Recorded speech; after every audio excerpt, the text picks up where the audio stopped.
रविवार व्रत कथा। जय सूर्य नारायण देव। जो भक्त सच्चे मन से आपका स्मरण करता है, उसके जीवन में सुख, शांति और उजाला बना रहता है। पुराने समय की बात है। एक नगर में एक गरीब वृद्धा रहती थी।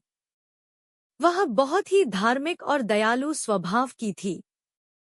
उसके पास धन दौलत नहीं थी, लेकिन भगवान पर उसका अटूट विश्वास था। वह हर रविवार को सूर्योदय से पहले उठती, स्नान करती और सूर्य भगवान को जल अर्पित करके व्रत करती थी। वृद्धा के घर में गरीबी थी, फिर भी वह कभी किसी भूखे को खाली हाथ नहीं लौटाती थी। वह जो भी थोड़ा बहुत भोजन बनाती, उसमें से पहले भगवान को भोग लगाती और फिर जरूरतमंदों को खिलाती।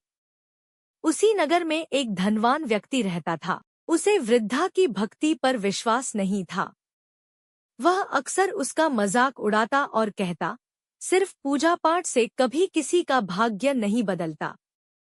वृद्धा मुस्कुराकर कहती, एक दिन रविवार के व्रत के समय वृद्धा के घर में अनाज तक नहीं था।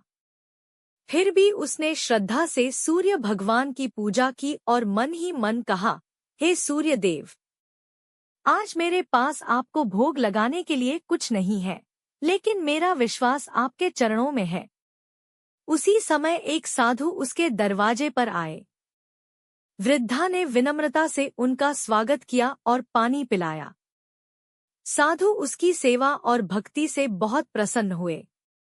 उन्होंने जाते समय उसे एक छोटा सा तांबे का पात्र दिया और कहा, इसे संभाल कर रखना, तुम्हारे जीवन में कभी अंधेरा नहीं रहेगा।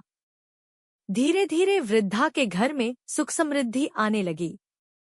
उसके घर में अन्न की कमी दूर हो गई। लोग उसकी श्रद्धा और सेवा भाव की प्रशंसा करने लगे। यह देखकर वह धनवान व्यक्ति हैरान हो गया।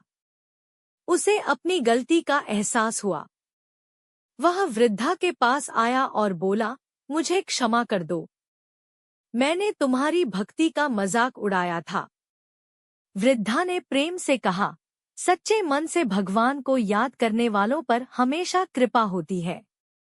उस दिन के बाद उस व्यक्ति ने भी रविवार का व्रत करना शुरू कर दिया। धीरे धीरे उसके जीवन की परेशानियां भी दूर होने लगी। शिक्षा। रविवार का व्रत हमें सच्ची श्रद्धा, सेवा और विश्वास का संदेश देता है। सूर्य भगवान की पूजा करने से जीवन में सकारात्मक ऊर्जा, स्वास्थ्य और सुख समृद्धि बनी रहती है। जय सूर्य नारायण।